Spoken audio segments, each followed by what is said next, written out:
This video contains news and analysis related to a recent terror attack in Kashmir. The content may include sensitive visuals and discussions that could be distressing to some viewers. Viewer discretion is advised. We strongly condemn all forms of violence and terrorism. The purpose of the content is solely to inform and create awareness based on verified reports. Top quality और consistent performance के लिए सिर्फ silver pump नाम याद रखना। পাকিস্তানের বেয়াদবি থামছে না। পরপর ভারী বিস্ফোরণের শব্দ শোনা যাচ্ছে জম্মুতে। নিরীহ নাগরিকদের টার্গেট করছে নির্লজ্জ পাকিস্তান। উধমপুরে ভারী বিস্ফোরণের শব্দ, পাঠানকোট শ্রীনগর উধমপুরে লক্ষ্য করে মিসাইল ছুটছে পাকিস্তান। পাকিস্তানের হামলার সব চেষ্টা ব্যর্থ করে দিয়েছে ইতিমধ্যেই ভারতীয় সেনার। জম্মুতে ড্রোন হামলার ছবি দেখাচ্ছে এই মুহূর্তে আপনাদের। আপ শম্ভু মন্দিরে পাক ড্রোন হামলার পরবর্তীকালীন ছবি আপনাদের দেখাচ্ছে এই মুহূর্তে। এই মুহূর্তে দেখছেন সেই ছবি। ধ্বংসস্তূপের চেহারা নিয়েছে শম্ভু মন্দিরের আশপাশ। এই মুহূর্তে ড্রোন হামলার পর ঠিক এই চিত্র, এই ছবি।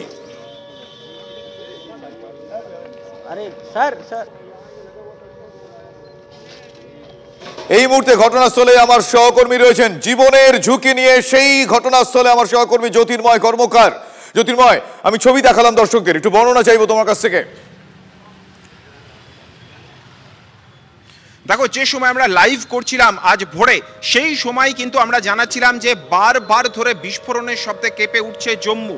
এবং আমরা যে জায়গা থেকে, আমাদের হোটেল থেকে আমরা লাইভ করছিলাম, হোটেলের বাইরে থেকে, সেই সময় আমাদের চোখের সামনে শহরের মধ্যে একটি জায়গায় ভারী বিস্ফোরণের শব্দ শুধু শোনা যায়নি, তার পাশাপাশি সেখানে কালো কুণ্ডলি পাকানো ধোঁয়া উঠতে শুরু করে। এই মুহূর্তে আমি যে জায়গায় রয়েছি, এই গেট বলে দিচ্ছে এই জায়গায় একটি ধর্মস্থান।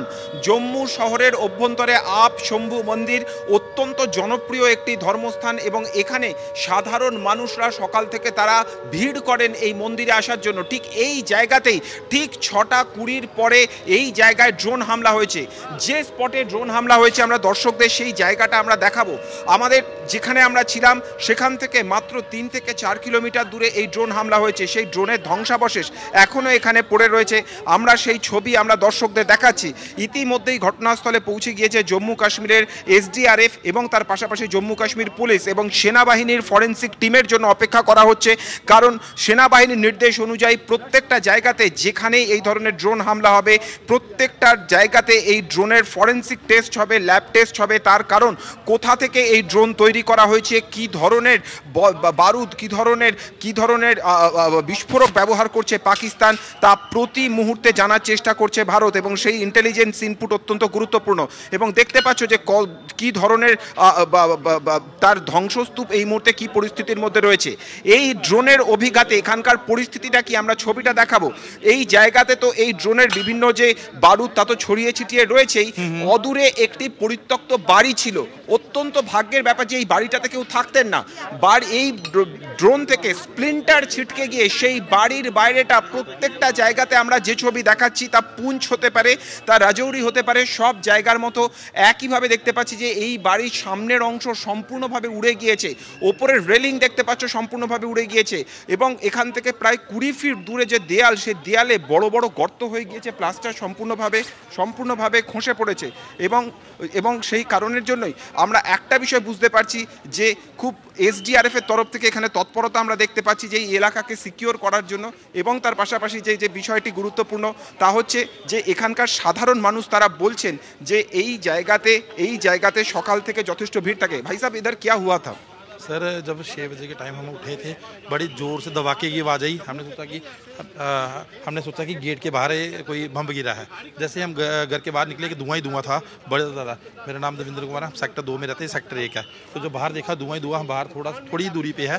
जब देखा इधर गिरा हुआ है, बम गिरा हुआ है, कोई शैल से हमला हुआ है। पर इधर ये आप शंभू मंदिर है, उधर ये 6 बजे गिरा। 7 बजे की आओ चलाई बड़ी रहती है, इधर भीड़ वाला इलाका है। तो आप शंभू मंदिर है, लोग आओ जाए चली रहती है सुबह। तो ये 6 बजे गिरा, धुआं, ये सिबलिंग के ऊपर अटैक है सीधा। अब पाकिस्तान को जवाब देने की बारी आ गई है। पाकिस्तान ने ये सिबलिंग के ऊपर लोगों की VIP कॉलोनी है रूपनगर में, इसके ऊपर अटैक किया है। तो इसका सीधा पाकिस्तान को जवाब देना पड़ेगा। গতকালও বিদেশ মন্ত্রকে যে ব্রিফিং হয়েছে সেই ব্রিফিংয়ে স্পষ্টভাবে জানানো হয়েছিল যে ভারতের অভ্যন্তরে বিভিন্ন যে সমস্ত ধর্মস্থানগুলো রয়েছে সেই ধর্মস্থানগুলিকে আলাদা করে অ্যাটাক করা হচ্ছে। আমরা পুঞ্চে দেখেছি যে কীভাবে গুরুদুয়ারাকে গুড়িয়ে দেওয়ার চেষ্টা হয়েছে এবং গুরুদুয়ারার একটি পার্ট সেখানে পাক শেলিংয়ে সম্পূর্ণভাবে যে ল্যান্টার্ন সেটা সম্পূর্ণভাবে গর্ত হয়ে গেছে এবং আশেপাশের বাড়ি ক্ষতিগ্রস্ত হয়েছে। একই ছবি আমরা দেখতে পাচ্ছি জম্মু শহরের অভ্যন্তরে। আমরা সেই ছবি আমরা দেখেছি, এখানে এক এক করে অফিসাররা এসে পৌঁছচ্ছেন এবং তারা এই মুহূর্তে ঘটনাস্থলে পৌঁছে এখানকার পরিস্থিতি তারা খতিয়ে দেখছেন। এবারে এই মুহূর্তে যেটা সবথেকে গুরুত্বপূর্ণ স্টেপ তা হচ্ছে এই যে হামলা হয়েছে, এই যে ধ্বংসাবশেষ, তার থেকে ইন্টেলিজেন্স ইনপুট কালেক্ট করা, তার কারণ কি ধরনের বিস্ফোরক ব্যবহার করা হচ্ছে এবং কি ধরনের মেটেরিয়াল এবং তার পাশাপাশি প্রযুক্তিগত এবং যান্ত্রিক ক্ষেত্রে কি কি বিষয় ব্যবহার করা হচ্ছে, সেই ইনপুট অত্যন্ত গুরুত্বপূর্ণ। এবং সেই কারণেই কিন্তু গতকাল বিদেশ মন্ত্রকের ব্রিফিংয়েও যে কথা জানানো হয়েছে যে এক্ষেত্রে ফরেন্সিক টেস্ট যথেষ্ট গুরুত্বপূর্ণ। আপাতভাবে যে তথ্য উঠে আসছে যে ড্রোনগুলি ব্যবহার করা হচ্ছে তা হচ্ছে টার্কিশ ড্রোন। এর পাশাপাশি চায়নাতে তৈরি বেশ কিছু মেটেরিয়াল এই ধরনের বিস্ফোরকের অভ্যন্তরে দেখা যাচ্ছে এবং তার রেঞ্জ কতটা, তার কারণ জম্মু শহর কিন্তু এলওসি থেকে কিছুটা দূরে। আমরা সকাল থেকে যে কথা জানাচ্ছি, ভোরের আলো ফোটার সঙ্গে সঙ্গে যে কথা জানাচ্ছি যে সাম্বা সেক্টর, আখনুর সেক্টর, পুঞ্চ, রাজৌরি, প্রতিটা জায়গাতে যেখানে হামলা হচ্ছে সেখানে এরিয়াল ডিস্টেন্স মাত্র 3 থেকে 4 কিলোমিটারের মধ্যে, কিন্তু এই জায়গাতে কিন্তু এরিয়াল ডিস্টেন্স যথেষ্ট। এতটা ভেতর পর্যন্ত তারা ঢুকে এসে হামলা চালাচ্ছে। ফলত কি ধরনের প্রযুক্তি, কি ধরনের বিস্ফোরক তারা ব্যবহার করছে, সেই ইন্টেলিজেন্স ইনপুট এই মুহূর্তে সবথেকে গুরুত্বপূর্ণ। দ্বিতীয়ত, সিভিলিয়ান এরিয়া টার্গেট করা হচ্ছে।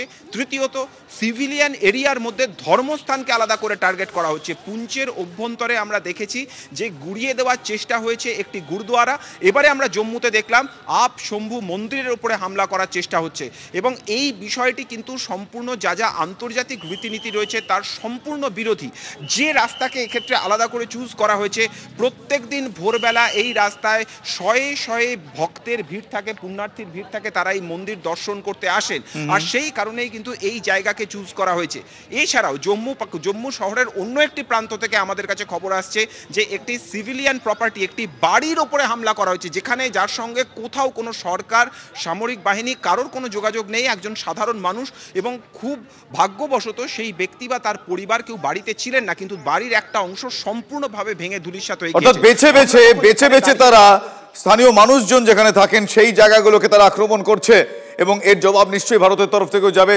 জ্যোতির্ময়, অনেক ধন্যবাদ। জ্যোতির্ময়, খুব সাবধানে পরিস্থিতি সামাল দিতে হবে। এই মুহূর্তে আমার সহকর্মী জ্যোতির্ময় কর্মকার সেই ছবি তুলে ধরছেন আমাদের সামনে। প্রায় ছবি দেখছেন, এটি জম্মুর আপ শম্ভু মন্দিরের সামনের ছবি, যেখানে পাকিস্তানিদের হামলায় এই দশা সৃষ্টি হয়েছে এবং এর আশপাশেই সাধারণ মানুষের বসবাস। তারা সেই জায়গাগুলো নির্লজ্জের মতো অ্যাটাক করছে।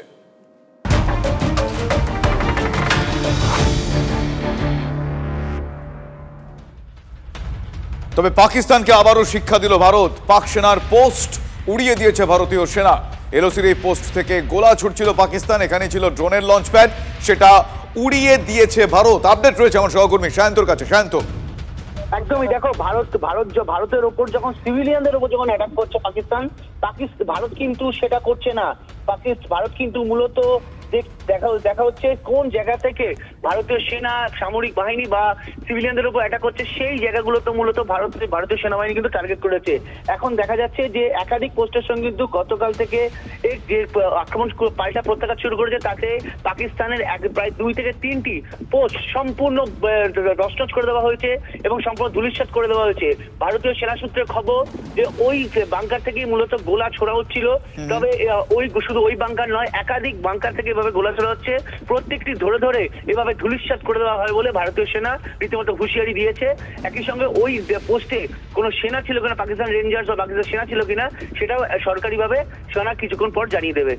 বেশ, এই মুহূর্তে তুমি যারা জানালে যে এখনো পর্যন্ত আমরা যে হামলার কথা জানছি, যেভাবে লঞ্চ প্যাড এইখানেই, মানে এই যে এলওসির এই পোস্ট যেখান থেকে পাকিস্তান গোলা ছুটছিল, সেটাকে গুড়িয়ে দেওয়া গিয়েছে। তো একদমই সম্পূর্ণ গুড়িয়ে দেওয়া হয়েছে, সম্পূর্ণ ধূলিসাৎ করে দেওয়া হয়েছে বলে ভারতীয় সেনা সূত্রে খবর।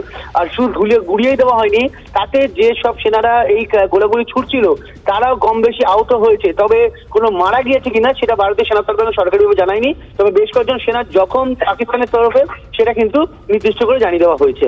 অর্থাৎ মোক্ষম জবাব আবারও ভারতের তরফ থেকে।